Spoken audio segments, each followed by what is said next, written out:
Shalom.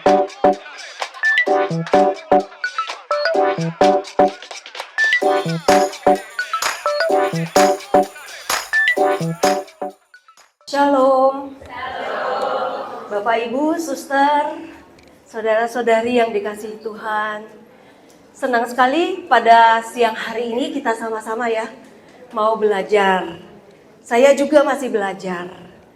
Di dalam hal Tuhan, kita nggak pernah menjadi expert atau kita nggak pernah menjadi seorang ahli doa. Ya betul Bapak Ibu ya. Setiap hari itu selalu baru. Tuhan itu maha kaya.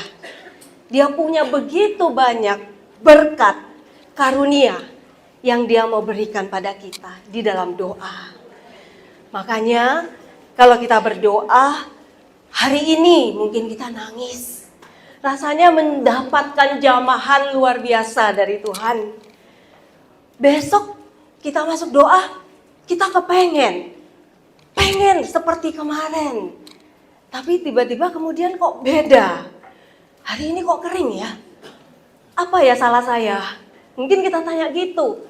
Apa saya masih mikirin urusan-urusan di rumah? Atau saya masih tidak fokus? Atau mungkin saya ada dosa? Mungkin kita bertanya-tanya begitu, macam-macam. Tapi bisa jadi Tuhan sedang mau ngajar kita bahwa di dalam berdoa Tuhanlah yang pegang kendali. Oke? Nah, Bapak Ibu saudara-saudari yang hadir di sini dari tempat berbagai keuskupan ya.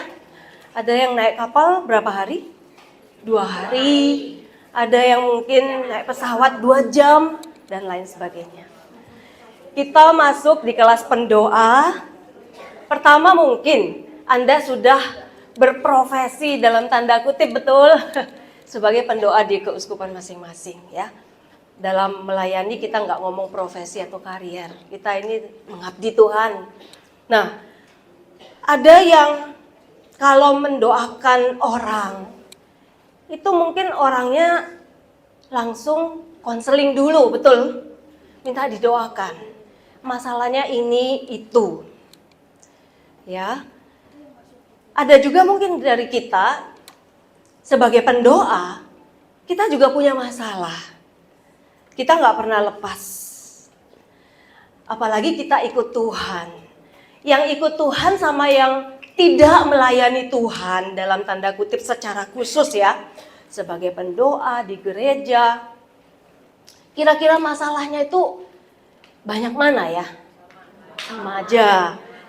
Ya sama. Nah, apa yang kita mau pelajari bersama pada siang ini, itu salah satu ajaran dari santo yang besar di dalam gereja Katolik, yaitu Yohanes Salib. Yohanes Salib itu adalah seorang santo yang hidupnya mulai kecil, itu banyak sekali menderita, sampai akhir hidup. Makanya, dia secara khusus mengembangkan satu ajaran bahwa kalau kita menderita, kita nggak usah takut. Kita nggak usah melarikan diri dari penderitaan. Karena apa? Ternyata penderitaan itu bisa menjadi jembatan atau jalan emas untuk kita sampai pada mengenal Tuhan, mengenal diri kita itu lebih otentik atau lebih sejati lagi, ya. Nah, Bapak Ibu, ini sambil menunggu slide-nya ya. Jadi sebagai pendoa memang gampang-gampang susah ya. Kita mau mendoakan orang lain, kita sendiri juga masih bergumul dengan banyak persoalan. Tapi Anda itu luar biasa, ya. Di tengah segala macam tantangan kita masih mau ngasih waktu kita, benar ya? Untuk berdoa. Siapa yang di sini berdoa syafaat mungkin lebih dari 1 jam sehari? Pasti banyak di sini. Mungkin ada yang sampai 3-4 jam. Saya itu kadang-kadang dengar katanya ada seorang pendoa syafaat tuh doain orang, intensinya orang, wujudnya orang itu sampai 3-4 jam sehari. Luar biasa ya. Nah, saya juga percaya bahwa Anda semua yang ada di sini termasuk saya, sudah mengalami banyak sekali masalah, penderitaan, sampai Anda itu juga punya hati untuk orang lain yang menderita. Benar ya? Kalau kita bandingkan misalnya hidup kita sekarang ya, mungkin kita seringkali masih banyak yang membandingkan.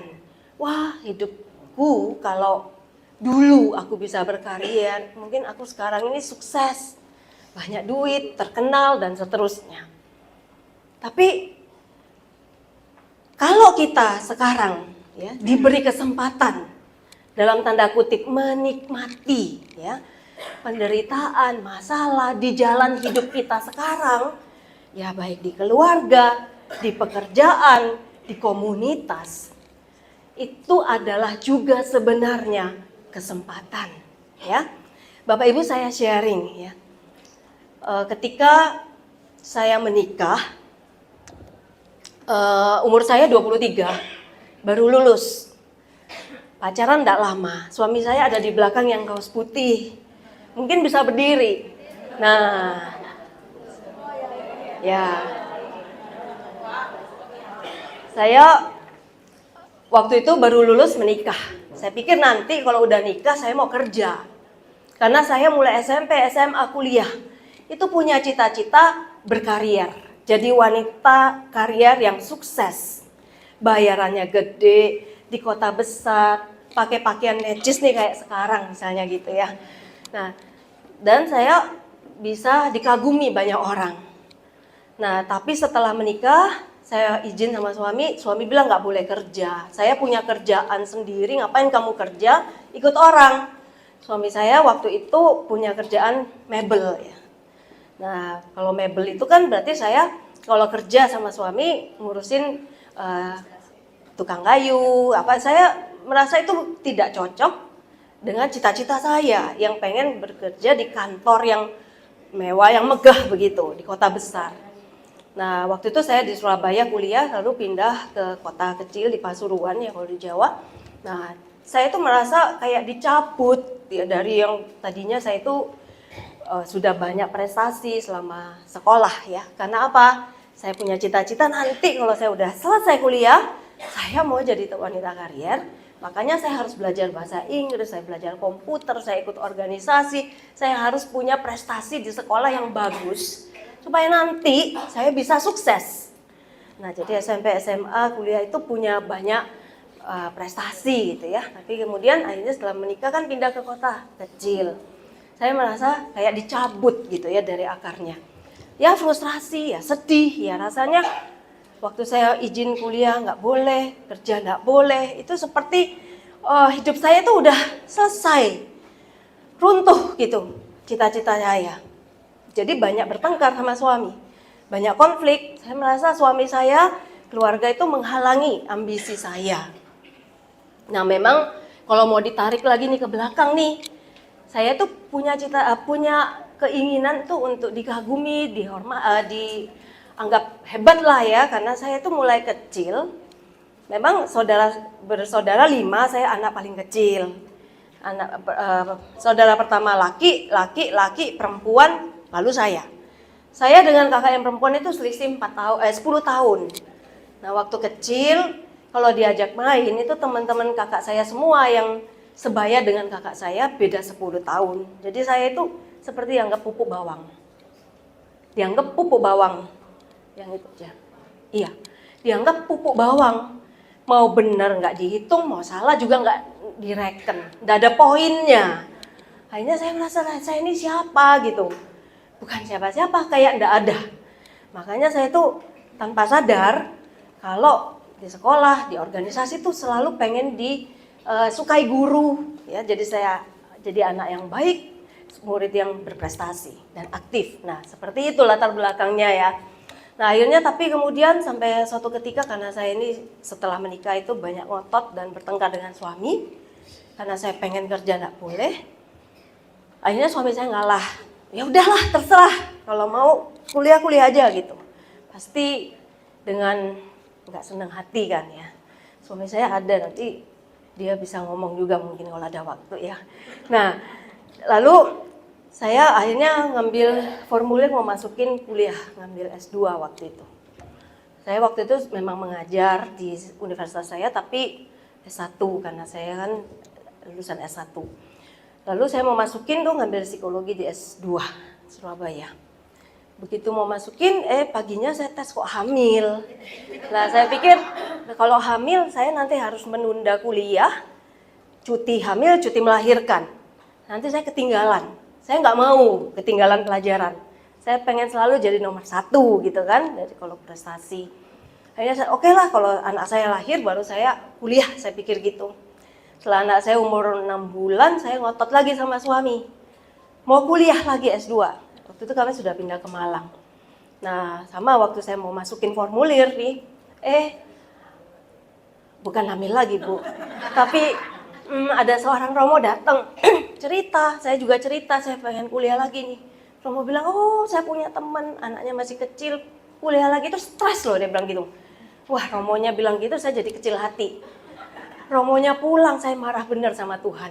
Saya masuk kamar, di depan saya ada kitab, saya memang sudah biasa berdoa setiap hari ya. Tapi pertobatan itu selalu tiap hari ya perlu.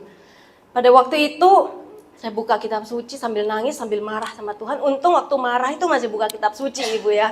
Bukan banting pintu, bukan pecahin gelas atau piring ya. Buka firman Tuhan, carilah hikmat yang dari Tuhan, karena hikmat manusia sia-sia. Itu dari 1 Korintus 1 sampai 2. Wah itu firman Tuhan begitu hidup. Saya buka terus, saya baca, itu semua itu seperti berbicara untuk saya. Dan waktu itu saya bisa melek, bahasa Jawanya melek itu terbuka pikiran saya, ya. Pikiran saya terbuka, saya bisa melihat, oh ternyata panggilan Tuhan itu untuk saya adalah melakukan kehendak Tuhan, ya, lewat keluarga dan sesama. Nah, waktu itu akhirnya saya izin sama suami, dekat rumah kami di Malang itu ada sekolah tinggi filsafat teologi, dan saya minta izin untuk kuliah di sana sama romo-romo sama frater-frater. Ya udah, boleh. Ya jadi ketika saya udah menemukan apa yang Tuhan mau, ternyata Tuhan juga kasih saya jalan untuk untuk mengembangkan ya. Baik.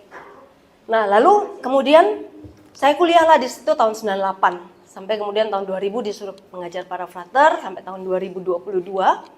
Dan saya mengambil kuliah juga di situ, S2, S3, dan saya menyelesaikan doktor teologi untuk Katolik di sana tahun 2024 yang lalu.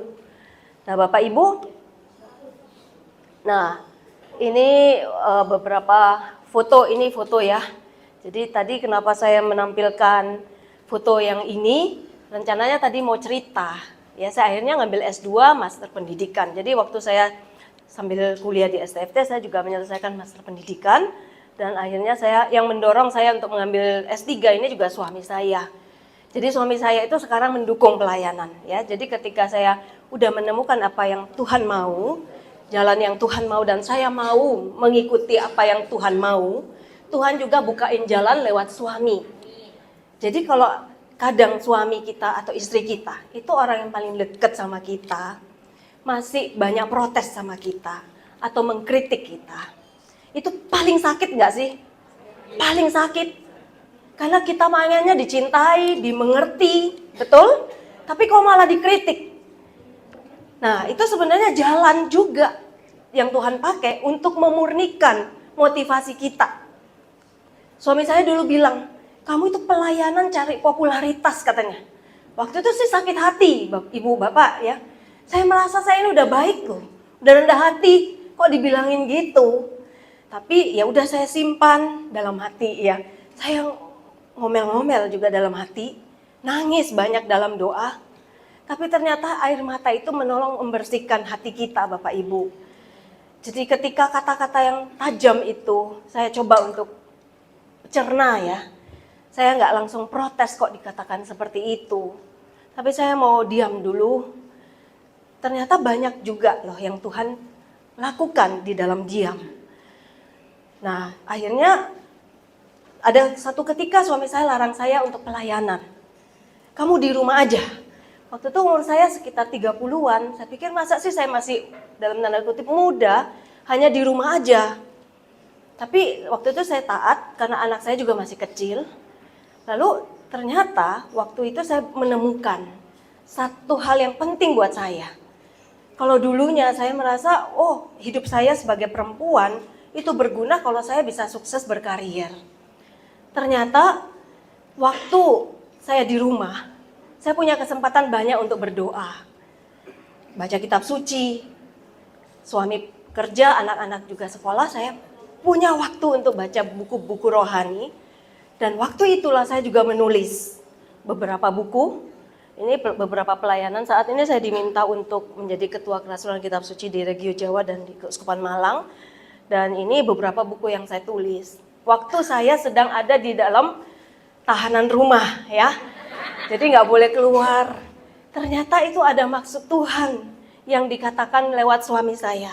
Kamu di rumah aja. Kalau nurutin daging saya pengennya keluyuran pelayanan. Dapat tepuk tangan dari banyak orang. Ngajar, dikagumi. Tapi ketika Tuhan masih mau membuat saya, Tuhan, bisa nggak kamu taat sama suami yang kelihatan sebelum taat ke Tuhan? Ketika saya mau menundukkan ego, ternyata ada maksud Tuhan, ya, ada yang mau ditumbuhkan, ya, kerendahan hati, ya. Kalau kita mau taat, itu artinya kita sedang dilatih untuk rendah hati, ya. Rendah hati itu susah nggak sih? Susah, tapi itu dasar untuk pelayanan kita, ya. Kata Teresa Avila, kerendahan hati itu fondasi dari pelayanan. Semakin besar pelayanan kita, semakin dalam kerendahan hati. Makanya sekolah pertama kita kerendahan hati itu di mana? Keluarga. Ya kita nggak dapat pujian, kita nggak dapat reward. Kayak kewajiban yang harus kita lakukan aja. Tapi ketika kita mau melakukan dengan kasih kehendak kita ya, kita mau terus proses supaya aku melakukan kewajibanku itu tidak bersungut-sungut. Tapi aku mau sukacita. Sukacita itu nggak dibuat-buat ya. Dari hati. Kalau relasi kita dengan Tuhan itu oke, maka pasti kita mengalami kepenuhan. Kalau suami kita kurang memberi pujian atau istri kita terlalu banyak menuntut, kata Teresa Avila, Tuhan saja itu sebenarnya cukup. Kalau kita dengan Tuhan dekat, maka apa yang kurang dari pasangan kita dalam keluarga itu dicukupkan, dan bahkan kita itu bisa melimpah keluar, mengasihi mereka yang paling dekat kita.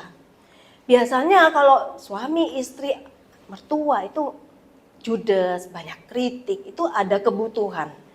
Nah kalau kita punya kasih, kita bisa memenuhi kebutuhan itu, ya. Nah, Bapak Ibu, inilah yang sebenarnya mau diajarkan oleh Yohanes Salib, bahwa ketika kita bisa melepaskan ya apa yang tidak sejalan dengan maksud Tuhan. Misalnya tadi saya melepaskan keinginan atau ambisi saya untuk dikagumi orang dengan punya gelar, dengan sukses berkarir. Tuhan tahu, itu ada maksud apa. Saya pengen dipuji, memegahkan diri. Nah, Tuhan mau potong. Ya, untung saya itu nggak lari dari keluarga. Untung saya itu nggak cerai. Ya, sampai saat ini aku bisa mengerti apa yang maksud proses yang Tuhan sedang lakukan di dalam diri saya, dalam keluarga lewat suami dan ini. Ya udah, ini nggak bisa muncul full, nggak apa-apa ya. Nah, jadi saya mau kembali ke yang tadi saya bicarakan, bahwa saat ini masing-masing dari kita pasti punya pergumulan, ya, penderitaan. Itu bukan, kata Yohanes Salib, penderitaan itu jembatan, jalan untuk kita meraih apa? Kesuksesan dalam Tuhan itu apa? Kemenangan atas persoalan, apalagi? Kelimpahan, betul, kelimpahan, kekudusan, ya. Nah, jadi Yohanes Salib itu banyak mengajarkan caranya gimana sih supaya kita ini bisa hidup kudus. Nah, Yohanes Salib pertama-tama menulis untuk para suster yang minta resep. Gimana caranya aku doa? Gimana caranya aku hidup kudus? Nah, di dalam disertasi saya waktu saya doktor, saya mencoba untuk mengambil ajaran Yohanes Salib itu untuk perkawinan, untuk keluarga, khususnya yang mengalami penderitaan. Kenapa kok yang mengalami penderitaan? Karena Yohanes Salib ini mengajarkan dari hidupnya sendiri yang banyak menderita mulai kecil. Dia ditinggal ayahnya waktu masih kecil. Dia hidup miskin sekali. Ayahnya itu kaya, bangsawan. Tapi dia karena mau menikah dengan ibunya Yohanes Salib yang dari keluarga sederhana. Kemudian dia dikucilkan oleh keluarganya.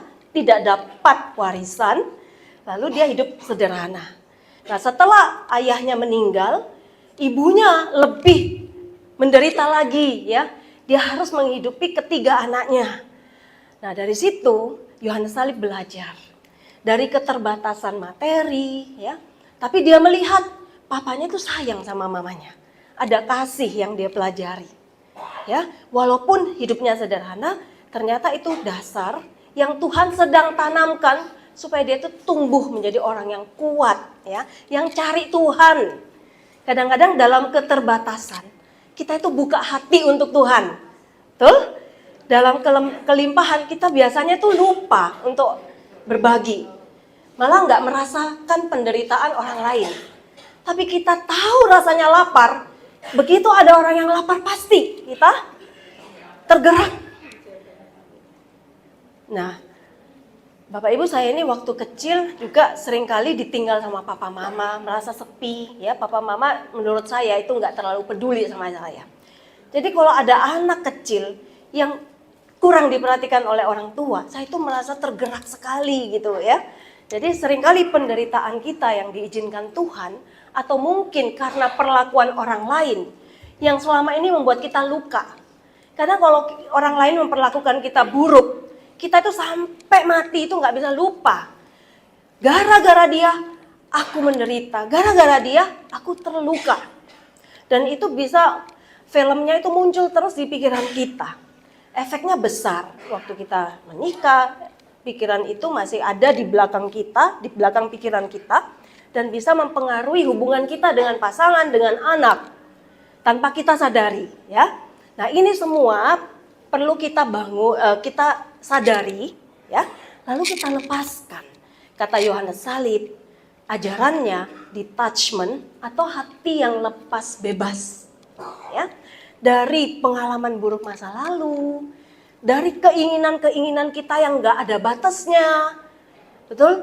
Kadang-kadang keluarga atau suami istri itu menderita karena banyak keinginan yang nggak bisa terpenuhi. Jadi yang disalahkan pasangan. Ya, atau memang pasangannya tuh pelit sama dia dan dia merasa menderita sekali. Temennya kok hidupnya enak, seringkali dibelikan perhiasan, ya, dikasih kado, tapi dia mungkin nggak pernah dapat itu dari pasangannya. Nah, saya punya satu teman ya, dia mengalami itu. Suaminya nggak kasih dia hadiah kalau ulang tahun, ya uang juga ya, uang belanja yang dipakai bersama dengan anak. Dia sendiri tidak ada uang bulanan dan dia nggak bekerja. Ibaratnya seperti burung cuma dalam sangkar cuma dikasih makan doang gitu ya, makan saja. Tapi ternyata dia ini kan orang yang saleh ya. Teman saya ini juga pendoa. Dia itu teguh di dalam iman Katolik. Dia tahu bahwa gereja Katolik mengatakan 1 kali menikah cukup sampai mati. Dia nggak mikir untuk cerai. Dan dia belajar untuk taat, walaupun perjuangannya berat ya. Untuk taat itu berat, untuk nerima perlakuan yang itu tiap hari kan 24 jam ya kita sama pasangan ya. Guru kita yang ideal itu pasangan ya, Tuhan taruh pas sekali dengan yang kita butuh ya. Yang menurut kita itu penderitaan. Nah, ternyata dia bisa mengatakan sekarang begini. Sekarang saya itu bisa dilepaskan dari keinginan punya banyak barang. Saya enggak kepengen itu barang mewah. Saya juga bisa pakai yang ada ini dan saya cukup gitu. Nah, untuk proses dari yang tadinya secara manusiawi kita itu kan kepengen yang enak, yang mewah, yang nyaman, yang banyak gitu. Bisa menjadi mengatakan aku cukup dengan yang ini. Itu ada proses. Tapi Bapak Ibu bisa bayangkan, ketika kita bisa mengatakan aku cukup dengan yang ada ini. Aku cukup dengan suamiku ini, dengan istriku yang ini, dengan rumahku yang ini. Itu bisa bahagia apa enggak? Bisa bahagia. Anda punya rumah 10, tapi kalau Anda pengennya 20, itu tetap masih kurang dan tetap nggak membuat Anda bahagia. Karena apa? Ada keinginan yang terus nggak bisa dipenuhin. Nah, jadi kata Yohanes Salib, keinginan kita yang tidak sejalan dengan Injil, ya itulah sumber penderitaan, ya. Nah, pikiran kita, waduh suami tuh harus sabar, tanggung jawab, memenuhi kebutuhanku. Lah kok seperti ini? Suamiku tuh pasif, bangkrut sekali, nggak bisa bangkit lagi. Lah sekarang aku yang harus jadi tulang punggung. Aku yang harus menghidupin anakku. Sementara suamiku bilang aku sakit, nggak bisa bekerja. Mungkin banyak para istri bilang, wah ini nggak adil, nggak bisa, harus suami yang kerja. Aku hanya ngangkang kaki menerima uang bulanan. Nah kalau kita terus pakai pikiran itu, konsep itu, bahwa suami ideal harus begini, keluarga harus begini, saya hanya terima uang, suami yang kerja. Padahal kondisinya suami kita nggak mampu misalnya. Waktu pacaran kayaknya dia rajin, ternyata mentalnya nggak sekuat itu. Sekali bangkrut sudah nggak bisa tumbuh. Waktu pacaran belum kelihatan, ya, bahwa dia punya kapasitas mental cuma segitu. Atau mungkin setelah menikah baru dia sakit, lumpuh misalnya, lah seperti gitu. Nah, jadi ketika kita tidak bisa menerima kondisi itu, penderitaan itu akan terasa sangat menyakitkan. Nah, kata Yohanes Salib, konsep kita bahwa keluarga ideal harus gini, suami harus gini, anak harus gini, mertua harus gini, pekerjaan saya, hidup saya harus gini. Ini juga sumber penderitaan, ya. Jadi ini perlu kita lepasin. Coba kita minta sama Tuhan hikmat. Tuhan, apa yang Tuhan mau lakukan lewat peristiwa ini yang aku hadapi dalam hidupku, yang betul-betul aku gak suka, yang mungkin bertolak belakang dengan angan-anganku, dengan bayanganku dulu waktu aku masuk pernikahan, ya. Ketika kita mau dalam iman berjalan di dalam tanda kutip malam gelap, ya, Yohanes Salib itu bicara tentang malam gelap. Malam gelap itu bisa terjadi dalam doa, bisa juga dalam hidup sehari-hari. Ketika yang kita mau kita nggak dapat, itu buat indera kita, buat jasmani kita, buat badan kita, daging kita itu seperti malam gelap. Aku nggak tahu kenapa kok aku menikah jadi seperti ini. Aku membesarkan anakku itu dengan kasih sayang, bacain kitab suci tiap malam, cerita Alkitab. Loh kok setelah dia SMP, SMA, dia malah sukanya apa? Game. Gak mau baca kitab suci. Kita betul-betul merasa, Tuhan di mana engkau? Ya, kadang-kadang kita merasa Tuhan kok jauh. Tuhan kok gak dengar, aku udah berdoa. Biasanya para pendoa itu mungkin ngalami ya, doain orang cepat terkabul, doain diri sendiri itu lama sekali, gak dikabul-kabulkan. Bisa jadi memang karena Tuhan itu melihat kita itu orang-orang yang kuat.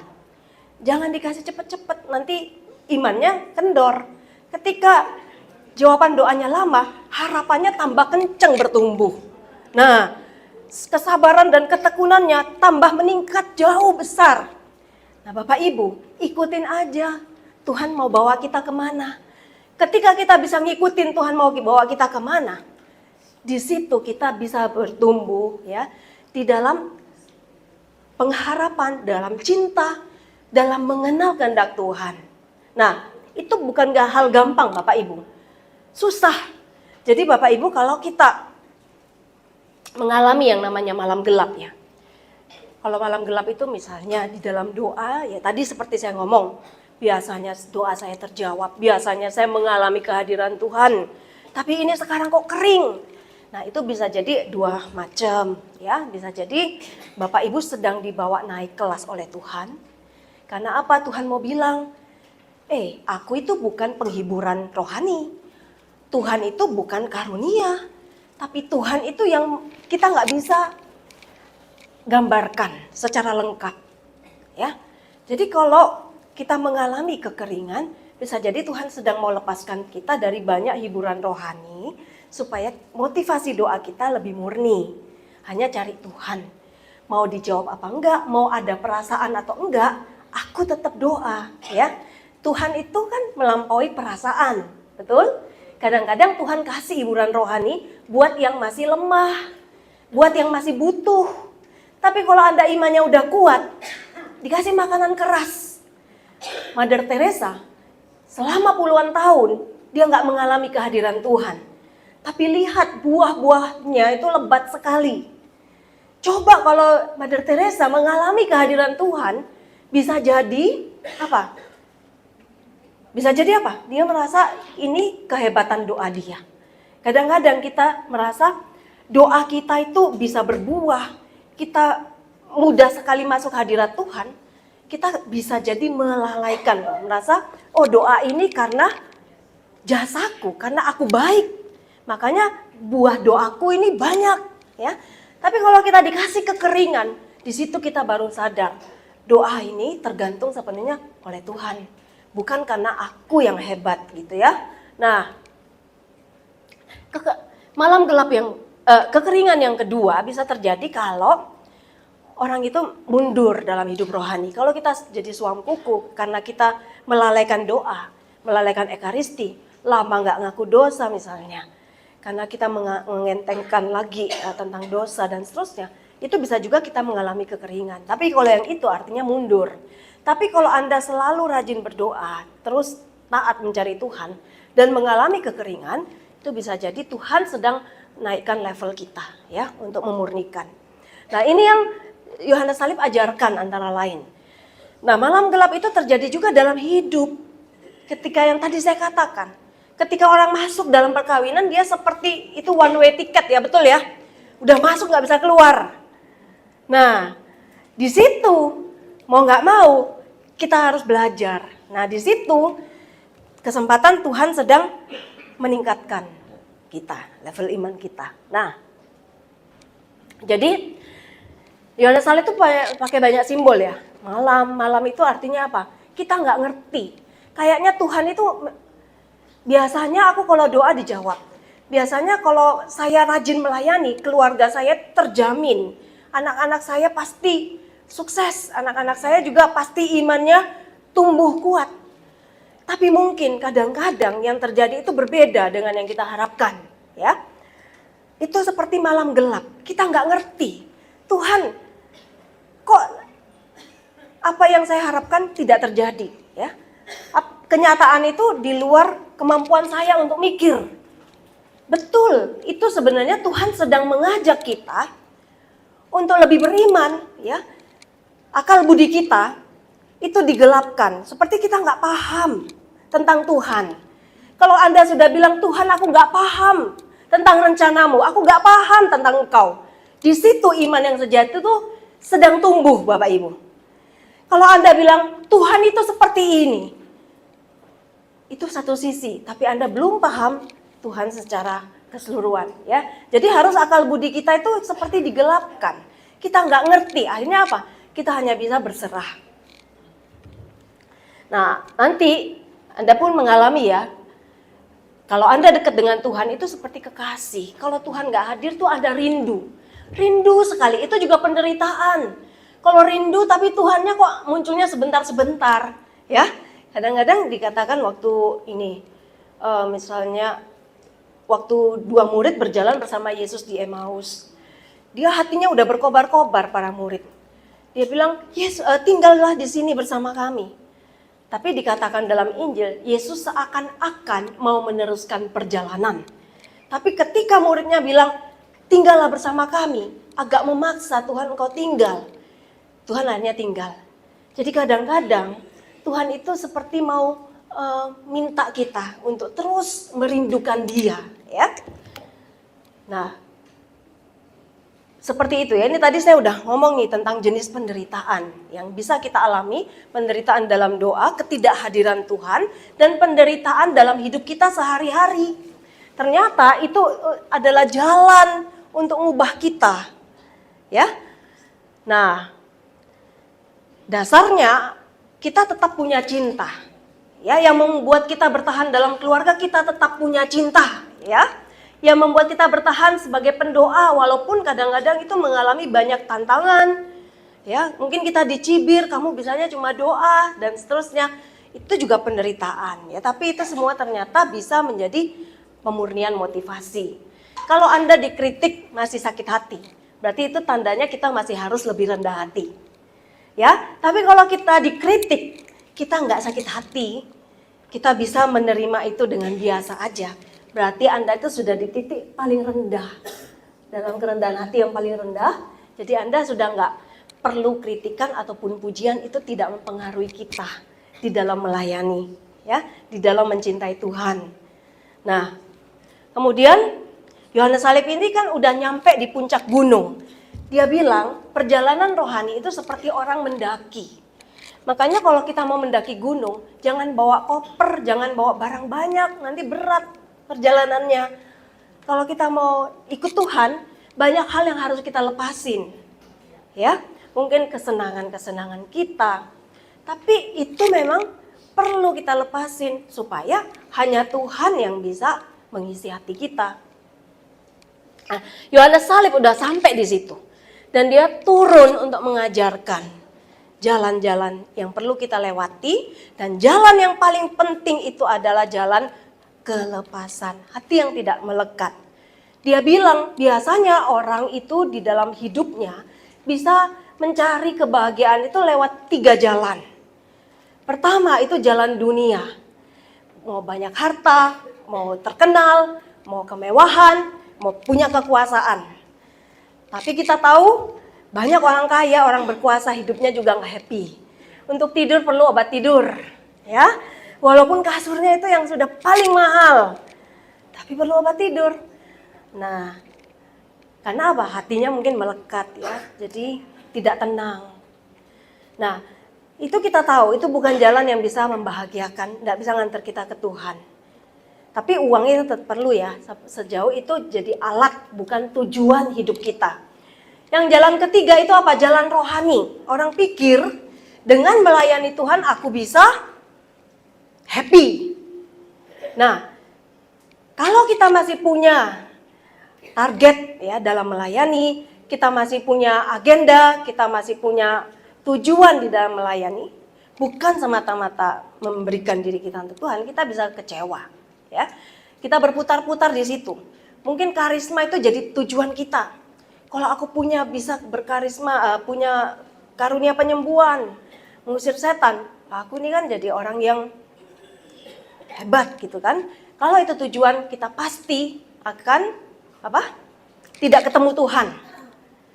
Tuhan tidak mau kita melekat pada karunia-karunia. Karunia itu adalah alat untuk kita melayani, untuk kita berevangelisasi, supaya orang yang kita layani itu lebih mudah percaya sama Tuhan. Tapi kalau itu tujuan kita, aku mau puasa supaya sakti, hati-hati Bapak Ibu. Kita bisa jatuh terjebak masuk di dalam bujukan si jahat. Ya, kita mungkin dikasih banyak karunia, tapi ujungnya kita tersesat. Ya, kita menyesatkan orang juga. Kita membuat orang-orang datang pada kita. Kalau orang nggak minta tolong sama kita, kita mungkin tersinggung.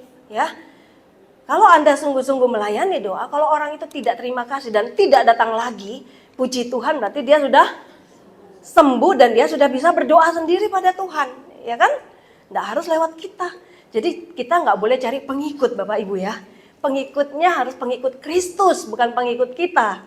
Nah kemudian tadi saya mau ngomong apa? Ya, itu jalan yang kedua. Lewat pengalaman rohani, kita mau cari bahagia. Itu tadi saya bilang, kita jangan punya agenda kalau masuk doa. Kita harus lepasin, terserah Tuhan mau hari ini mau ngasih aku apa. Mau bawa aku kemana, terserah. Kalau Tuhan sedang mau ngasih kita kekeringan, mungkin kita sedang diajar untuk lebih sabar, untuk lebih rendah hati, kan? Kita terima, enggak usah gusar. Kalau pikiran kita kemana-mana, nggak bisa konsentrasi, nggak bisa hening, kita juga perlu sabar. Ya, doa itu bukan soal kesuksesan. Doa itu adalah kesetiaan. Mau nggak kita diproses sama Tuhan? Lewat jalan-jalan yang mungkin kering, mungkin ada penghiburan, terserah Tuhan. Nah, itu namanya jalan detachment. Jadi memang untuk doa itu ada perlu 3 syarat ini ya. Kasih, kita masuk doa karena kita mau mencintai Tuhan, didasarkan kasih, kita mau mengasihi orang lain, ya. Yang kedua, itu perlu kerendahan hati. Aku datang ini sebagai orang berdosa, Tuhan itu adalah Allah yang disembah, ya. Bukan seperti orang Farisi yang bilang aku ini hebat Tuhan ya. Doaku ini hebat, tidak sama sekali. Dan yang ketiga, jalan hati yang lepas. Tidak punya agenda untuk nuntut Tuhan atau ngatur Tuhan. Biar Tuhan yang atur kita di dalam doa. Jadi jalan yang ketiga yang kata Yohanes Salib ini adalah jalan tol. Yang membuat kita itu mengenal Tuhan dan bersatu dengan Tuhan. Itu adalah jalan yang disebut detachment. Jalan hati yang lepas bebas. Ya, hati yang betul-betul datang kepada Tuhan itu apa adanya. Hanya dengan iman aku mau datang pada Tuhan. Ya, aku percaya walaupun saat ini aku belum melihat apa-apa. Ya, itu jalan yang membawa kita langsung sampai pada Tuhan. Itu berarti kita perlu lepasin tuh banyak konsep kita tentang Tuhan, ya. Nah, sekarang kita mau lihat bagaimana ajaran Yohanes Salib ini bisa berguna untuk menolong keluarga. Kita tahu keluarga kita itu sekarang itu mengalami banyak sekali tantangan, ya. Perselingkuhan, kemudian juga internet itu mudah sekali menggoyahkan keluarga. Nah, ternyata pendekatan spiritualitas itu sangat efektif untuk menolong masalah dalam keluarga. Banyak penelitian mengatakan kalau orang keluarganya, hidup perkawinannya itu bermasalah, ternyata orang yang punya iman itu punya kemampuan untuk bertahan dalam penderitaan itu lebih besar. Sehingga dia bisa melewati dan akhirnya bisa meraih buah atau kebahagiaan. Kebahagiaan dalam tanda kutip seperti yang Tuhan sediakan untuk keluarga kita. Bukan seperti yang kita maksud, yang kadang-kadang itu bukannya yang sungguh-sungguh membawa kebahagiaan, ya. Nah, jadi ini juga menyehatkan. Kalau kita punya spiritualitas yang bagus, kita lebih sehat hidupnya, ya. Nah, makanya ajaran Gereja Katolik tentang indissolubilitas bahwa tidak cerai itu sebenarnya adalah kesempatan untuk mengolah kita, mengolah batin kita di dalam keluarga supaya kita ini betul-betul tumbuh jadi orang yang beriman sejati, ya, bukan hanya iman luarannya saja. Jadi dikatakan detachment itu penting sekali supaya orang tumbuh imannya. Nah, dalam kitab suci banyak sekali ajaran tentang hati lepas bebas. Kalau kamu nggak menyangkal diri, kamu nggak bisa jadi muridku, kata Yesus begitu, ya. Jadi penyangkalan diri itu terjadi khususnya ketika kita mau taat, ya, di dalam keluarga, di dalam komunitas. Nah, Bapak Gereja juga bicara tentang detachment. Santo Agustinus juga bilang kita harus punya kelepasan, jadi hati yang lepas, ya. Fransiskus juga menunjukkan dalam hidupnya, dia meninggalkan harta orang tuanya yang banyak dan dia mau hidup miskin, menghayati kemiskinan. Nah, Bapak Ibu, jadi detachment itu bukannya kita soal menolak barang, ya. Tetapi kita mau betul-betul memberi hati kita, untuk hati kita, tempat yang paling utama untuk Tuhan. Seperti itu, ya. Nah, jadi kalau kita bisa memakai ajaran ini, hati yang lepas, kita itu nggak banyak menuntut pasangan kita. Kamu harus begini loh ya. Pasangan kita kalau dituntut, biasanya tambah mau nurut apa tambah ngeyel? Yang mana? Ngeyel. Semua orang itu nggak disuka disuruh berubah, ya. Tapi kalau kita bisa melihat pasangan kita dari banyak sisi, bukan hanya dari sisi kekurangan, berarti kita sedang menerima dia sebagai pribadi. Betul? Yang utuh. Pribadi yang utuh itu ada kekurangan, ada kelebihan. Sama dengan kita. Nah, ketika kita buka pikiran kita, mau lihat pasangan kita, anak kita, mertua kita, secara orang yang utuh ya, punya kelemahan dan kekurangan, di situ kita itu bisa lebih happy, menerima ya. Akhirnya kita melepaskan tuntutan. Kalau kita udah bisa menerima, kita lepasin tuntutan kita, suami kita juga akan respect, pasangan kita juga akan melihat, oh istriku ini menerima aku ya. Kalau di orang diterima, dia tuh juga mau berubah otomatis ya. Apa yang istri saya nggak suka, apa yang suami saya nggak suka, saya mau berubah. Karena dia udah mengerti aku lebih dulu gitu.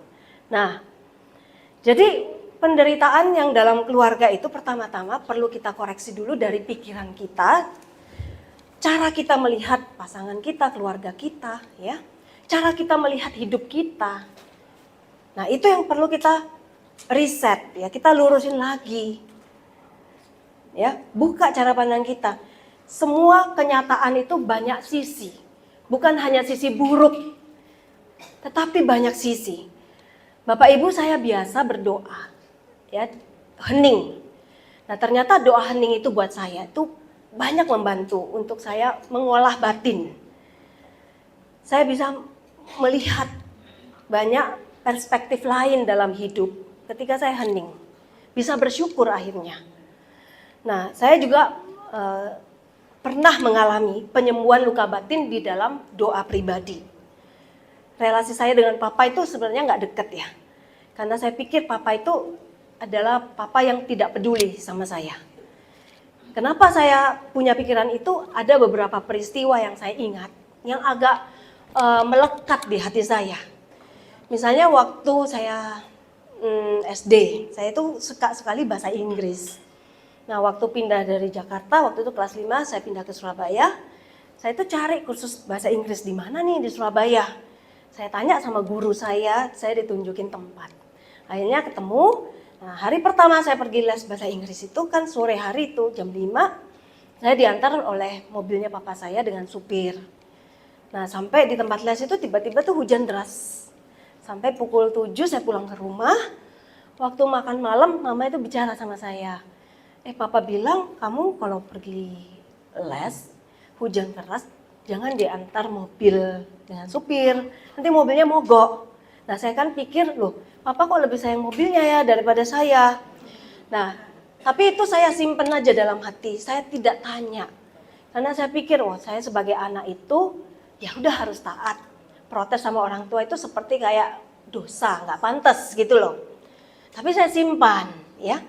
Nah, kemudian waktu SMP itu saya kan diterima di sekolah favorit di Surabaya. Yang mau masuk sana itu susah. Dari ribuan pendaftar yang diterima kayaknya 200 gitu. Saya diterima dan ditempatkan di gedung yang baru. Saya tuh kan senang sekolah, senang belajar, ya sangat mau berprestasi. Dan saya senang sekali masuk di sekolah baru itu. Akhirnya saya dipilih jadi ketua kelas. Terus saya ingat hari 1 minggu masuk sekolah itu udah ada ulangan agama. Saya itu dapat nilai 100, kan seneng. Nah, hari itu saya pulang ke rumah, malamnya mama itu bilang sama saya, kata papa kamu pindah aja sekolahnya. Ya, kenapa? Ya itu terlalu jauh, papa nggak bisa nganter, pindah yang sekolah dekat rumah. Akhirnya saya coba tuh, mana ya sekolah dekat rumah? Diantar ke sekolah itu. Sekolah itu tuh buruk banget gitu loh, bobrok sekali. Gedungnya itu kelasnya udah kumuh, reot gitu. Dibandingkan bangunan yang satu yang 4 tingkat baru gitu ya. Lalu teman-temannya tuh nakal semua. Waktu itu saya bersekolah 1 minggu, saya ngikutin orang tua. Tapi saya bilang akhirnya sama mama, saya nggak tahan masuk di sini. Anaknya nakal-nakal. Akhirnya saya diizinkan pindah ke sekolah yang pertama. Untung saya belum dikeluarkan dari situ dan dicarikan antar jemput. Nah, seperti itu. Nah, itu kurang lebih ya beberapa peristiwa yang saya ingat.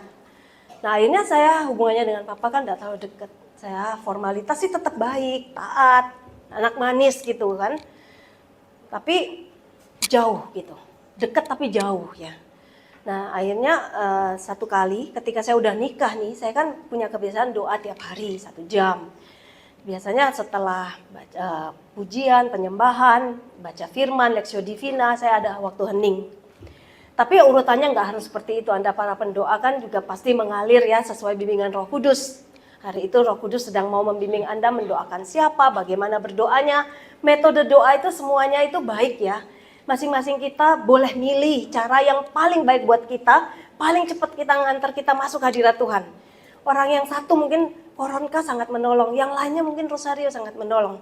Kita juga nggak perlu memaksakan cara kita untuk orang lain ya. Yang penting kita mengikuti bimbingan Tuhan. Nah saya kemudian waktu itu hening lama. Nah tiba-tiba tuh saya nggak merencanakan apa-apa. Muncul itu sakit hati tuh luar biasa, keluar semua. Saya tuh nangis loh. Film di masa kecil saya tuh muncul. Bagaimana papa itu memperlakukan mama, kemudian papa itu seperti itu sama saya. Peristiwa-peristiwa itu keluar dan saya merasakan perasaan marah itu ada. Saya biasanya tuh susah merasa marah. Karena buat saya marah itu bisa melukai orang lain dan nggak boleh marah sama orang tua, ya kan? Nah saya waktu itu keluar semua, rasa kecewa, jengkel, sakit hati itu keluar dan saya betul-betul merasakan nggak enak waktu itu. Nah tapi setelah itu keluar semua, tiba-tiba saya merasakan satu kelegaan ya, pengertian dari Tuhan bahwa papamu itu juga dulu tidak mengalami kasih dari orang tuanya sehingga dia tidak bisa memperlakukan anaknya dengan kasih, tidak bisa mengekspresikan, menyampaikan kasih itu.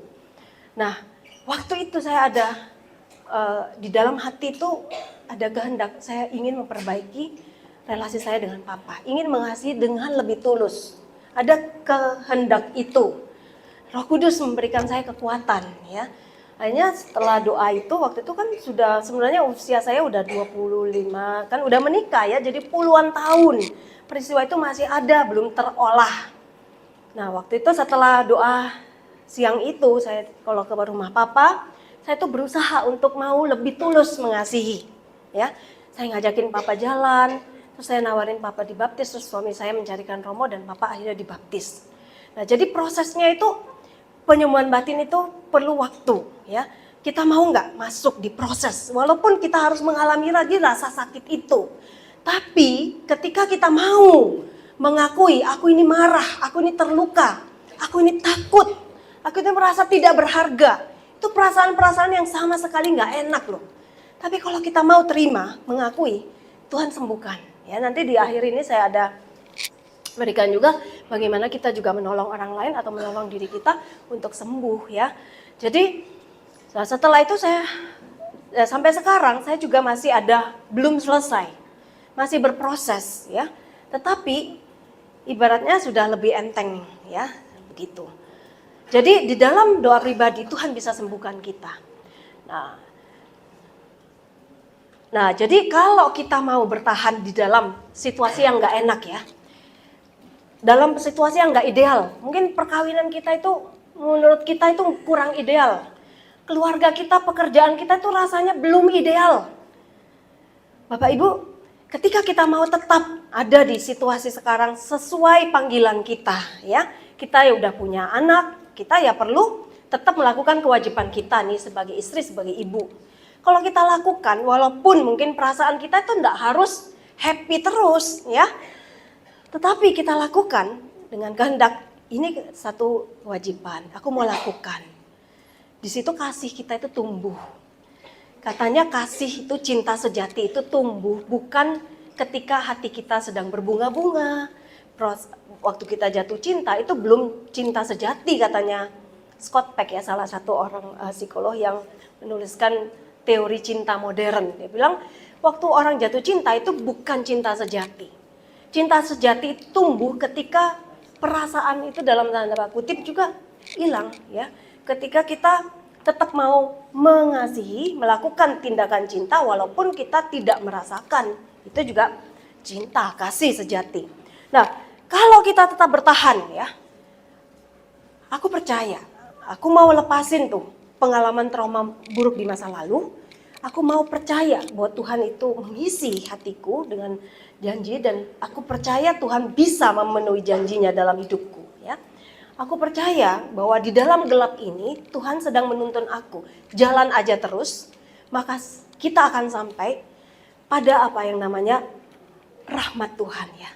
Tuhan akan bantu kita lewat yang namanya malam pasif. Jadi bukan kita lagi yang berusaha. Kita hanya menerima rahmat dari Tuhan yang akan menyembuhkan kita. Proses pertama itu mungkin berat, mungkin butuh waktu bertahun-tahun bahkan puluhan tahun. Kita berusaha untuk mengolah diri kita berusaha untuk memaafkan, kita berusaha untuk tekun berdoa. Itu seperti malam aktif, ya. Kita mau berjuang dengan kemampuan kita, dekat sama Tuhan, mengasihi suami istri kita. Kata Edith Stein, muridnya Yohanes Salib, dia bilang malam gelap aktif itu ketika kita berjuang dengan kekuatan kita. Seperti ketika Yesus itu membawa kayu salibnya menaiki gunung Golgota, betul? Nah, tapi ketika orang sampai di puncak, ketika Yesus sampai di puncak, dia tidak bisa menyalibkan diri sendiri, ya. Kita sampai pada taraf tertentu, Tuhan akan turun tangan untuk membersihkan cacat celah kita yang tidak mampu kita bersihkan sendiri, ya. Makanya seringkali kita mengalami itu banyak masalah, kekeringan, yang kayaknya kita nggak mampu mengatasi. Di situ sebenarnya Tuhan sedang turun tangan sendiri untuk menyempurnakan prosesnya. Itu yang disebut malam pasif. Jadi Bapak Ibu, kalau kita mengalami penderitaan yang seakan-akan kita nggak bisa tanggung lagi, jangan lari. Tetap tekun doa, tetap percaya, tetap pegang janji Tuhan, tetap lakukan apa yang menjadi kewajiban kita, baik di rumah tangga, di komunitas, di pelayanan, ya, di lingkungan sekitar kita. Lakukan. Nah, di situ rahmat Tuhan sedang bekerja untuk melepaskan kita dari banyak sekali cacat celah itu, sehingga detachment atau hati lepas bebas itu bisa menjadi treatment ilahi, penyembuhan ilahi buat kita, buat keluarga kita, ya. Kalau kita disembuhkan, kita juga bisa menjadi agen penyembuh buat anggota keluarga kita dan orang-orang yang kita layani. Jadi Bapak Ibu, kita akan tumbuh nih di dalam iman, harapan dan kasih. Ini benar-benar jalan, ya, jalan untuk kita nyampe sama Tuhan. Ya, Bapak Ibu ingat ya, nyampe sama Tuhan itu bukan kalau kita melayani banyak, karismanya banyak, bukan.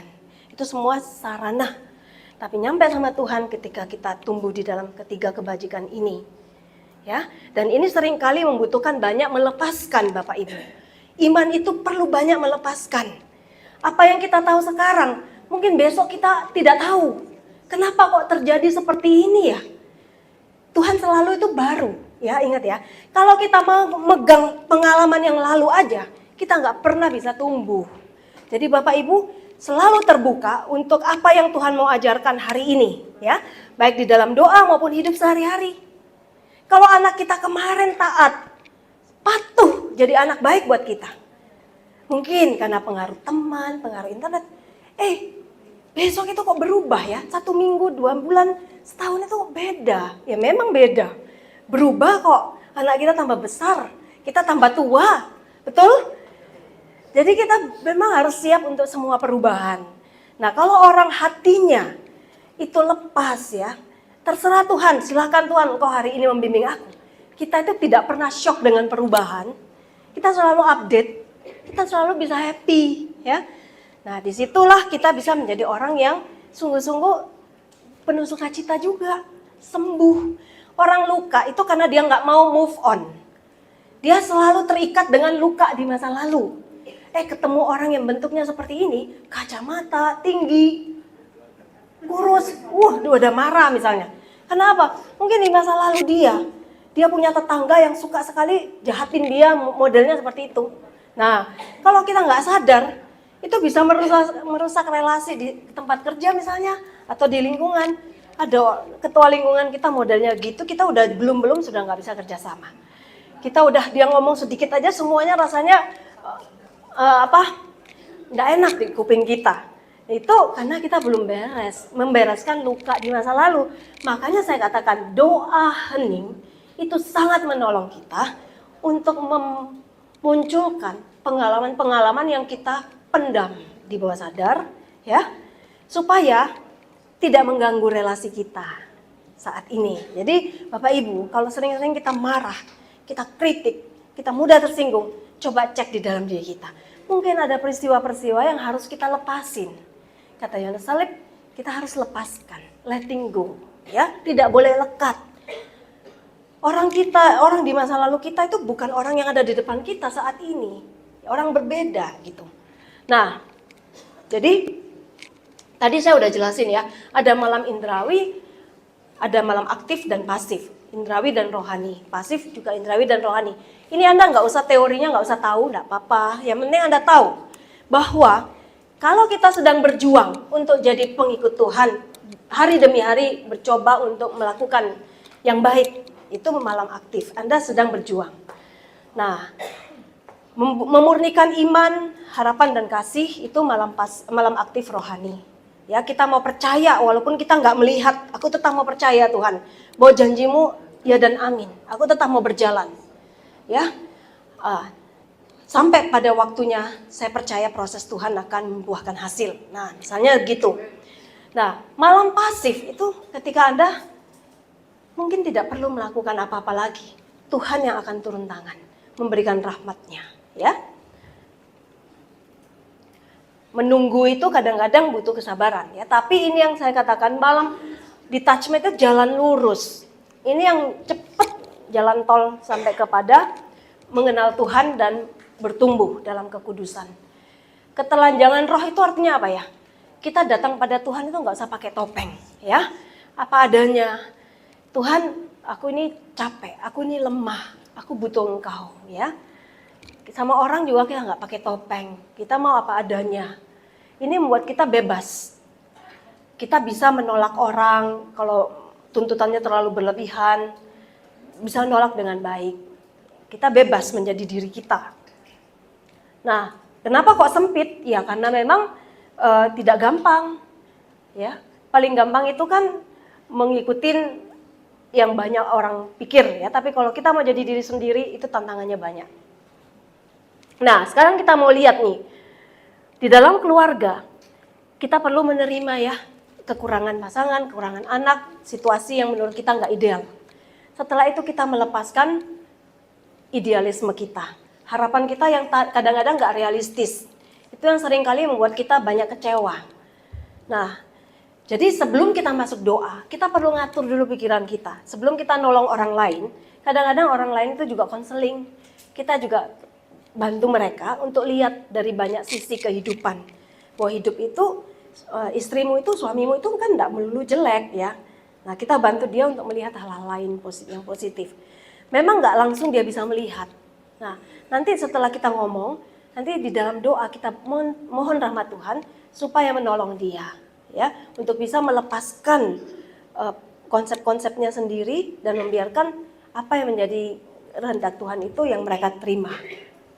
Nah, jadi kita punya pilihan, kita mau tetap ada di dalam luka atau kita mau dibimbing Roh Kudus. Nah, sekarang kita lihat nih, orang bisa terluka itu mulai dari dalam kandungan ya. Dalam keluarga kita tuh produk-produk keluarga, masing-masing semua dari kita ini produk keluarga.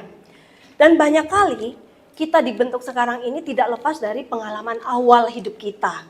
Bagaimana relasi kita dengan papa, dengan mama, dengan tokoh-tokoh kunci di dalam masa kecil kita, itu banyak mempengaruhi bagaimana kita bereaksi, berelasi dengan orang lain. Nah, kita perlu paham bahwa ini terjadi. Luka ini dalam kandungan bisa terjadi dalam orang yang kita konselingi atau dalam diri kita sendiri juga. Nah, ini kan pasti kita nggak ingat. Semua orang sudah nggak ingat apa yang terjadi di dalam kandungan. Betul? Tapi Roh Kudus bisa menolong kita untuk memunculkan satu pengertian atau pengalaman sehingga luka yang dalam kandungan ini bisa disembuhkan. Caranya, ya mungkin pada waktu kita mendoakan orang, ketika Roh Kudus memberikan kita sabda pengetahuan, mungkin kita diberikan satu pengertian bahwa ketika itu saya melihat orang tuamu itu banyak bertengkar misalnya. Sehingga waktu ibunya sedang mengandung, dia itu mengalami banyak konflik batin. Ibunya itu dia serap juga ya. Nah pada waktu itu mungkin dampaknya bisa macam-macam. Nanti ini saya bagikan, jadi Anda bisa pelajari lagi di rumah. Waktunya masih berapa menit? Sudah tinggal habis ya? Nah, habis? Nanti saya kasih materinya. Berapa menit lagi? Hah? Berapa menit? Nah, nanti. Ya. Hah? Berapa menit? Nah, jadi bagaimana Yesus menyembuhkan orang yang sedang mengalami luka di dalam kandungan? Kalau Roh Kudus, Oke.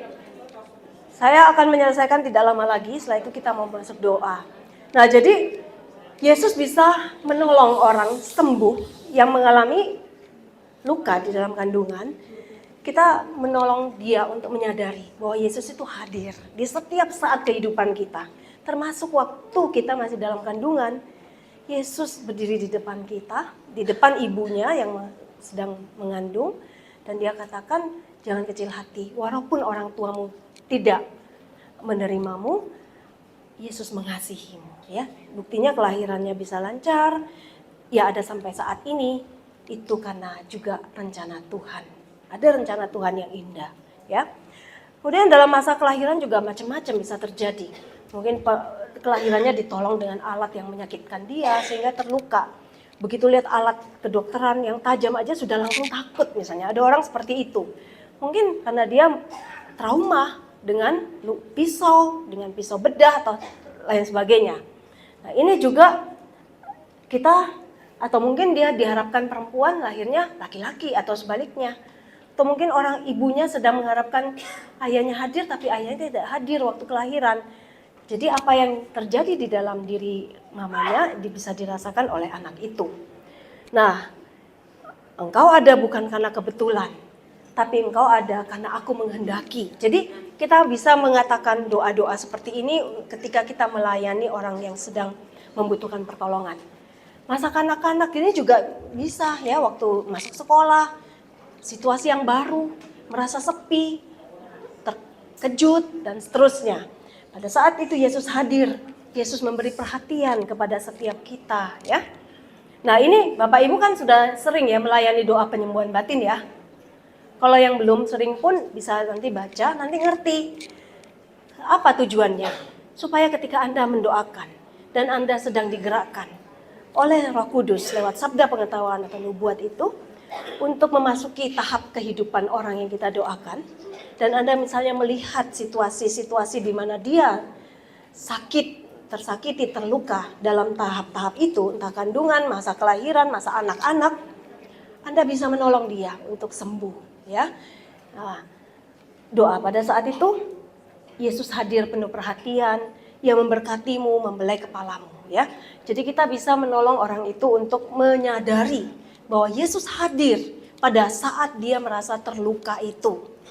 Nah, kemudian pada masa remaja atau masa sekolah, ya, lingkungan baru, dapat ejekan teman atau dibully, ini pun menimbulkan luka, penderitaan buat orang itu. Nah, kita perlu meyakinkan bahwa Yesus hadir, Yesus menerimamu apa adanya. Anda nggak usah hafalkan ini. Kalau Anda berdoa, ikuti bimbingan Roh Kudus. Roh Kudus punya 1001 cara untuk menolong kita. Jadi yang penting Anda sebagai pendoa itu betul-betul relasinya akrab dengan Tuhan, sehingga ngerti Tuhan mau membimbing kemana dan mendoakan apa. Apakah ini mendoakan luka batin atau mendoakan pelepasan. Jangan kebalik ya Bapak Ibu ya. Karena kadang-kadang manifestasinya kan sama. Orang luka batin dan orang butuh pelepasan itu sama-sama teriak-teriak, nangis-nangis ya. Tapi kalau yang sedang mengalami luka batin diusir-usir setannya, tambah luka batin Bapak Ibu, ya kan? Tapi kalau orang yang butuh doa pelepasan, didoakan penyembuhan batin ya nggak mempan gitu. Makanya perlu diskresi tadi, discernment. Nah, pada masa remaja, dia nanti pacar misalnya, Kemudian dia kecewa karena cinta. Di situ Yesus juga kita ajak dia untuk membayangkan Yesus hadir, memeluk dan mencintainya. Dalam masa remaja ya, seperti itu. Dalam masa pernikahan, banyak yang pernikahannya terpaksa tanpa cinta. Dinikahkan orang tua karena dianggap pasangan itu bisa menyelamatkan ekonomi keluarga. Atau mungkin diperlakukan tidak baik oleh mertua. Dan seterusnya. Nah, ini pun Yesus ada, bisa memulihkan. Ya, jadi macam-macam luka ini kita lihat penyebabnya apa, dampak emosinya macam-macam. Anda nanti bisa lihat, baca sendiri. Nah, prosesnya intinya apa sih? Kita mau menyadari bahwa kita terluka, atau orang itu kita bantu untuk menyadari ada hal-hal yang membuat dia saat ini menderita, yaitu luka di masa lalu. Dan kita mau nggak mengajak dia menerima. Kalau Roh Kudus sudah membuka satu peristiwa dalam hidup seseorang, berarti Roh Kudus akan menolong orang itu sanggup untuk menerima peristiwa yang menyakitkan itu. Pertama-tama kita harus terima dulu. Nah, setelah itu kita mau membayangkan ya, Yesus memberkati orang yang menyakiti hati kita itu dan memberkati kita juga, orang yang disakiti itu. Setelah itu bayangkan Yesus memegang tangan kita untuk memberkati orang yang menyakiti kita itu dan memberikan pengampunan. Serta dari tangan kita bersama tangan Yesus itu mengalir kasih untuk memberikan pengampunan kepada orang yang menyakiti hati kita. Nah, setelah itu bayangkan Yesus menyatukan tangan kita dengan tangan mereka yang telah menyakiti. Nah, atau ada doa juga yang efektif buat orang-orang yang terluka itu. Kita ucapkan, Tuhan, aku mau mengampuni siapa? Iparku misalnya. Karena perlakuannya yang mengejek aku. Ucapkan secara spesifik. Dan aku berdoa supaya iparku itu diampuni dan dilepaskan dari segala akibat dosa atau konsekuensi dosa. Dan hidupnya diberkati. Ia dan anak cucunya mengalami kebahagiaan serta berkat melimpah-limpah. Nah, kalau kita bisa mendoakan doa untuk musuh itu, berarti kita sudah mengalami kemenangan ya. Kita walaupun masih dalam proses penyembuhan, tapi kita sedang berproses pada penyembuhan. Nah, Bapak Ibu, ketika kita mau rahmat Tuhan mengalir dalam diri kita, kita jangan simpan luka atau dendam ya. Kita mau lepaskan.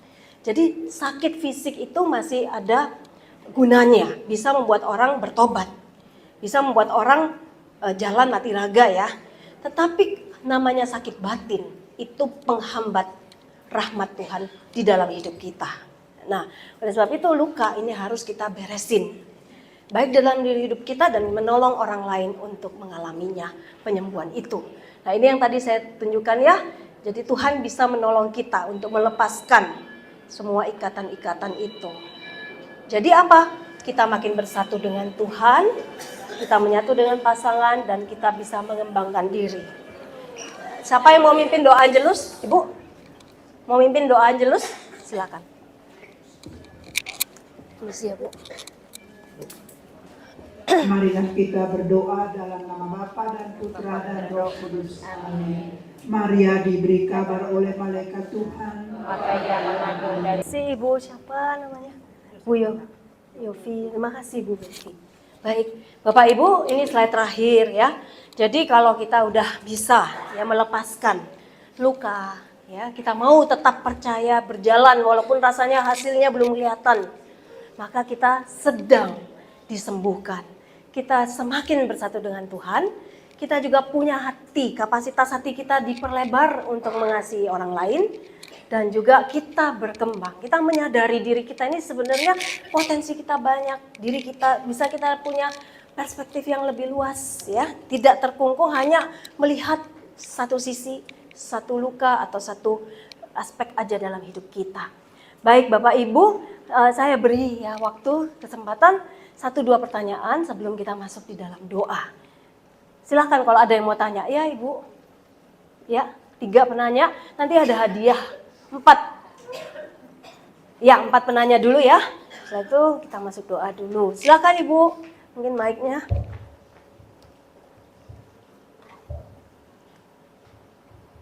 Ya, silahkan Ibu. Terima kasih Ibu Ellen. Ya. Selamat siang. Siang, Selamat Ibu. siang untuk kita semua. Nah, setelah kami mendengar materi Ibu sungguh luar biasa buat kami. Terus selama ini kami dalam pelayanan, ketika kami melayani kaum muda ataupun ya kebanyakan kaum muda, biasanya pada saat pelayanan berdoa ada yang jatuh pingsan. Di sana kami terus berdoa. Ketika selesai berdoa, di sana kami kembali merenung apa yang terjadi di sana. Kami rindu juga ingin menjawab apa sebenarnya di balik yang terjadi pada kaum muda tersebut. Nah, kami mohon pada saat ini Ibu, mungkin Ibu bisa memberikan penjelasan kepada kami kira-kira apa jawabannya. Baik, terima kasih Ibu. Pertanyaan langsung, penanya kedua dulu saya kumpulkan ya, supaya mungkin kalau nyambung sekalian menjawab. Silakan, Bu. Baik, selamat siang. Salam untuk kita semua. Saya Ibu Yosefina dari BPK Keuskupan Maumere, Flores, NTT. Baik, terima kasih Bu. Ini bukan memberikan pertanyaan. Saya mau menyampaikan bahwa benar sekali seperti yang Ibu katakan bahwa penyembuhan itu kalau tidak ada pengampunan mungkin tidak akan terjadi. Pengalaman dalam diri saya 12 tahun lutut saya ini sakit. Berbagai macam upaya saya usahakan. 12 tahun memang saya menderita, saya tergumul, urus suami saya sakit, dan saya di Flores belum ada rumah sakit untuk cuci darah. Jadi harus ke kota provinsi. Di situ harus hidup di kos, dan saya tahu situasi di situ. Dan saya harus jalan ke sana kemari urus semuanya. Jadi ketika itu dan waktu itu sakit, kaki sudah sakit, tidak bisa berdaya, tapi saya bertahan karena mau harap siapa. Lalu pas suami saya meninggal, anak wisuda, saya minta kepada Tuhan, Tuhan, anak saya sudah selesai sekolah, kasih dia pekerjaan sesuai dengan bidang ilmu yang telah dipercayakan kepada. Dan tes online pertama dia lulus, anak saya sakit, dia lulus. Lalu saya dalam hati saya, Tuhan, saya membalas Tuhan punya kebaikan yang sudah saya terima sejak kecil. Walaupun hidup saya dari kecil penuh dengan pergumulan, tetapi saya percaya Tuhan punya rencana indah untuk saya. Saya mau balas Tuhan punya kebaikan, Tuhan pakai saya, untuk saya. Baik atau buruk waktunya Tuhan, kalau Tuhan pakai saya bersedia. Itu sebagai rasa syukur saya kepada Tuhan. Tetapi saya, kaki saya sakit terus. Saya pernah mengeluh, aduh ini kaki, lutut, ini. Saya marah. Saya bilang, saatnya saya mau bekerja untuk melayani Tuhan. Kenapa kaki engkau ini sakit tidak sembuh-sembuh? Saya marah. Aduh kenapa? Akhir bulan September, saya doa, saya renung. Tiba-tiba saya ada pikiran bahwa engkau harus minta maaf kepada kakimu. Saya sadar, saya bilang, aduh saya minta maaf. Saya bilang, lututku, kakiku, aku minta maaf. Aku lupa jasamu yang menopang aku selama aku berjuang. Ketika engkau sakit, malah engkau dipersalahkan. Minta maaf, saya minta ampun. Dengan sendirinya 1 Oktober sampai sekarang kaki saya, lutut saya sembuh dengan sendirinya. Terima kasih Ibu Yofi. Baik, kita lanjut ke pertanyaan yang berikut ya Ibu ya. Terima kasih. Silakan yang sebentar yang tadi di belakang ya. Ya, silakan.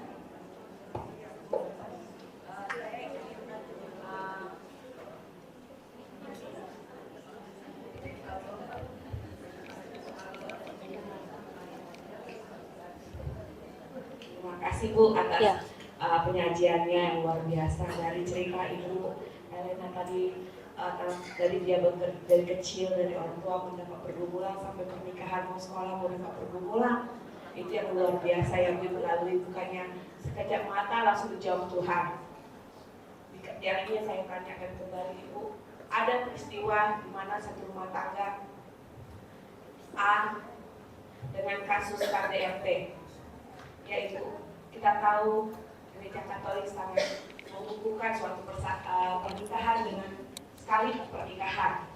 Bagaimana kasusnya bila terjadi KDRT untuk wanita atau anak yang terjadi bertahun-tahun? Apa yang mesti kita sebagai pendoa atau sebagai konseling keluarga untuk sesi keluarga ya Bu, untuk tanggapannya tentang KDRT, datang kepada kita cari ke polisi, tapi takut nanti tambah terjadi kekerasan. Nah, ketika di mediasi nih suami istri Bu, saya suami istri pegawai negeri, dikasih selama hidupnya dia nggak tahu gaji suaminya berapa. Ini yang tadi luar KDRT ya Bu. Yang satu KDRT yang ini tidak, lebih pada verbal, ngomong, yang ini verbal, tidak mengumpulkan. Jadi dia KDRT Pak, tapi dia verbal aja, apa fisik. Jadi dia nggak tahu gaji suaminya berapa, cuma dibudgetkan selama 12 tahun pernikahan 50.000 sampai detik ini. Berapa remon suami, berapa tunjang suami, berapa gaji suami, berapa luaran suami dia tidak tahu. Nah, dia bertahan 12 tahun. Sedangkan konseling yang terjadi adalah suaminya tidak kasih lagi 50.000. Tidak ada letak kulkas lagi. Tidak bicara. Depan kami, suami sangat hati-hati di jalan mah pelan-pelan, kayak romantis banget, kayak kita marah mereka berdua. Ternyata tidak. Itu untuk suami yang verbal. Lalu itu pertanyaan sudah 2 ya Bu. Yang ketiga Bu, izin Bu, banyak kali Bu. Karena itu yang luar biasa menyampaikannya. Tadi saya dengar tentang luka batin dan pelepasan apa Bu? Pelepasan. Pelepasan apa Ibu? Ya, dari kuasa kegelapan. Ya. Ibu boleh kasih contoh ke saya seperti apa itu membedakan mereka berdua. Lalu sebagai pendoa, seperti apa doa kami kepada mereka itu. Lalu bagaimana kasusnya orangnya ada di dunia dan orang yang tidak ada di dunia, tapi dia mengalami hal yang namanya luka batin. Izin Bu, 3 pertanyaan. Terima kasih Ibu Elena. Baik, ada lagi? Cukup dulu? Saya jawab dulu. Nanti bisa di luar sesi ini ya, setelah ini bisa tanya langsung.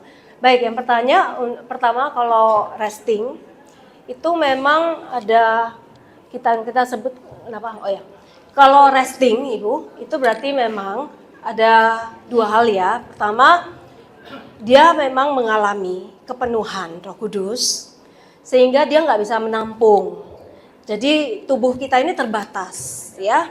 Sehingga ketika Roh Kudus memenuhi, bisa jadi kita nggak kuat dan ingin menikmati dan istirahat di dalam Roh Kudus. Makanya disebut resting in the Spirit, ya. Atau bisa jadi memang orang itu sengaja, bisa juga, ya sengaja. Beda jatuhnya kalau orang sengaja sama orang dipenuhi Roh Kudus, ya. Nah itu memang tetap harus dibantu untuk menjaga. Kalau dia udah resting, udah kita tinggalin, nggak usah terusin doa. Kita beri berkat aja, udah tinggalin gitu, biar dia menikmati bersama Tuhan. Roh Kudus mengerjakan sesuatu yang mungkin dia nggak bisa kerjakan. Misalnya saya waktu pertama kali mengalami pencurahan Roh Kudus, waktu saya retreat awal ya camping rohani di Tumpang, waktu itu saya resting in the Spirit lama sekali dan saya nangis tapi penuh sukacita. Rasanya banyak hal yang di dalam diri saya, unek-unek saya, kesedihan saya, masalah itu dilepaskan gitu. Karena Roh Kudus menolong untuk memperbaharui hati kita. Seperti itu ya Bu. Nah, terus yang tadi saya nggak menanggapi karena bukan pertanyaan. Dan yang ketiga tadi pertanyaannya banyak. Yang saya mau jawab, yang pertama tadi kalau misalnya itu KDRT dan membahayakan jiwa, dia perlu dipisahkan secara fisik. Entah mungkin bisa rumah. Ya. Nah biasanya kalau orang bercerai atau pisah, ya dalam gereja Katolik memang bukan bercerai ya, anulasi. Kalau memang masalah itu membahayakan jiwanya dan membahayakan keamanan anak, itu bisa diurus anulasi. Ya. Sampai taraf tertentu kita bisa sebagai konselor atau pendoa bisa mengarahkan dia untuk datang kepada tribunal keuskupan atau ke romo yang mengurus masalah itu. Di wawancara, apakah memang kasus ini perlu dibawa ke anulasi enggak, ke tribunal. Kalau memang dianggap ini masalah kasus-kasus yang tidak bisa lagi dipertahankan perkawinannya, maka silakan mengurus anulasi. Tapi yang tadi saya katakan, penderitaan-penderitaan yang bisa kita tanggung dalam perkawinan ini adalah jalan juga untuk kita bisa bertumbuh, itu bisa juga. Tapi memang ada penderitaan, kita harus tahu batasnya, yang tidak boleh ya membuat suami itu akhirnya semena-mena terhadap istri, atau sebaliknya istri semena-mena terhadap suami juga banyak loh. Suami yang di KDRT juga banyak loh, ya. Nah, jadi itu pertanyaan yang pertama. Yang kedua, yang soal membedakan antara dia dirasuki roh jahat ataukah luka batin, itu perlu proses discernment. Nah, itu perlu memang karunia membedakan. Makanya ketika Anda mendoakan, jangan mendoakan sendiri. Hendaknya berdua minimal atau dengan tim. Jadi kita bisa, kalaupun sukses atau orangnya disembuhkan, kita nggak merasa bangga. Kalaupun waktu itu kita tidak mengalami apa-apa, kita juga agak kecil hati. Dan satu tim itu saling melengkapi, ya. Jadi kalau Anda sudah memang betul-betul berkembang di dalam, dan saya yakin Tuhan akan memberikan itu ketika Anda dengan tulus mau menolong orang itu. Anda mengerti apakah ini doanya doa penyembuhan batin ataukah pelepasan. Kalau pelepasan ya kan kita bisa melakukan pelepasan kecil ya. Kalau eksorsis itu memang oleh uskup atau yang ditugaskan oleh uskup. Eksorsis di keuskupan. Tapi kalau sehari-hari biasa kadang-kadang orang juga butuh dilepaskan, kita bisa mendoakan pelepasan dalam nama Yesus, segala roh yang bukan berasal dari roh Tuhan saat ini enyahlah, ya seperti itu misalnya. Kalau penyembuhan batin, ya kita minta sabda pengetahuan supaya tahu persis apa akar penyebab dari lukanya, dan kita mohon Tuhan menyembuhkan dia. Jadi kita mohon Tuhan membimbing kita supaya mendoakan secara tepat persis di akar masalah. Seperti itu. Memang kan singkat ya, tapi mudah-mudahan dalam praktek nanti Anda akan terus dibimbing. Makanya jangan pernah meninggalkan persekutuan doa supaya kita tumbuh terus. Karena belajar itu nggak mungkin instan, tapi by proses gitu, Bapak Ibu ya. Kalau instan mendadak tahu semua, kita sendiri juga bisa jadi sombong ya. Kita belajar hari demi hari. Begitu Ibu ya. Pertanyaan yang ketiga tadi apa? Oh iya, sebentar ya Susan. Yang ketiga tadi, kalau verbal. Kalau verbal itu ya enggak, verbal sama fisik itu lebih sakit mana? Sama ya. Fisik itu orang lain bilang, aduh kasihan ya kamu sampai bemar, banyak yang simpati. Tapi kalau verbal, mungkin enggak ada yang lihat, enggak ada yang tahu, ya kan? Kayaknya baik di depan orang tapi nggak pernah dikasih uang 50.000 dalam sebulan ya. Wah itu mah itu loh sadis itu. Ya, nah, jadi seperti itu pun kita harus menolong yang istri yang tidak dikasih uang itu istrinya ya. Kita harus menolong istri itu untuk menyadari potensi dia. Mungkin dia bisa juga mengembangkan potensi diri dan cari uang. Misalnya, ya kan? Atau dia perlu lebih berani komunikasi dengan suami. Minta bantuan pihak ketiga, mungkin dari pihak romo atau pembimbing rohani atau konselor perkawinan untuk ngomong ke suami kalau istrinya nggak bisa ngomong langsung. Misalnya seperti itu. Memang kadang-kadang doa saja itu perlu dibantu ya, tidak cukup hanya kita nolong doa. Kita perlu juga menolong dia untuk tahu jalan-jalannya, jalur-jalurnya, supaya dia bisa mengalami perubahan-perubahan di dalam keluarga, relasinya dengan pasangan. Baik, minta maaf karena saya mau menutup dengan doa bersama buat kita. Nanti yang ada pertanyaan, apakah boleh setelah ini ya, Anda boleh datang kepada saya. Saya akhiri karena waktu kita tinggal 10 menit dan saat ini kita betul-betul mau mohon supaya Roh Kudus yang memperlengkapi kita sebagai para pendoa. Ya, menghadapi kasus apapun, kita bukan psikolog, bukan konselor profesional, tapi kita punya Roh Kudus yang bisa membimbing. Asal kita rendah hati dan tulus ya untuk menolong, bukan mencari prestasi buat diri sendiri. Maka pasti Roh Kudus akan membimbing.